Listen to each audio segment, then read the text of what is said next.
ನಿಜವಾದ ಹೆಮ್ಮೆಯ ವಿಷಯ ಅಂತಂದ್ರೆ ನಮ್ಮ ಹೆಗಡೆ ದೇವರ ಕೋಟೆಗೆ ಇವತ್ತು ಸಂವಿಧಾನ ಘಾತ ಬಂದಿರುವಂತದ್ದು.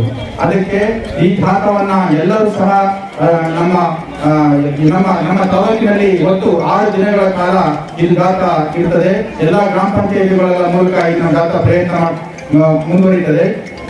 ಈ ಒಂದು ಜಾಥಾದಲ್ಲಿ ಡಾಕ್ಟರ್ BR ಅಂಬೇಡ್ಕರ್ ಅವರ ಕೆಲವು ಮಾತುಗಳನ್ನ ಕೇಳಬೇಕು. ತುಂಬಾ ಸರಳವಾಗಿ ಎಷ್ಟು ಸ್ಪಷ್ಟವಾಗಿ ನೀಡಿದ್ದಾರೆ ಅಂತಂದ್ರೆ ನಿಜವಾಗ್ಲೂ ಸಹ ನಾವೆಲ್ಲರೂ ಸಹ ಅಂತ ಮಹಾನ್ ವ್ಯಕ್ತಿಯನ್ನ ಭಾರತ ದೇಶದಲ್ಲಿ ನಾವು ಪಡೆದರೆ ನಾವೆಲ್ಲ ಸಹ ನಿಜವಾಗ್ಲೂ ಸಹ ಅದೃಷ್ಟವಂತರು ಅಂತ ನಾವು ಈ ಸಂದರ್ಭದಲ್ಲಿ ಹೇಳಬೇಕು. ಬಾಬಾ ಸಾಹೇಬ್ ಅಂಬೇಡ್ಕರ್ ಅವರು ಸರ್ವರಿಗೂ ಸಮಪಾಳು ಅಂತಕ್ಕಂಥ ಸನ್ಮಾನ್ಯ ಪೂಜ್ಯ ಬಸವಣ್ಣವರ ಅನುಯಾಯಿಗಳಾಗಿ ಇವತ್ತು ಸಂವಿಧಾನವನ್ನು ಜಯಿಸಿಕೊಟ್ಟಂತ ನಾಯಕರು.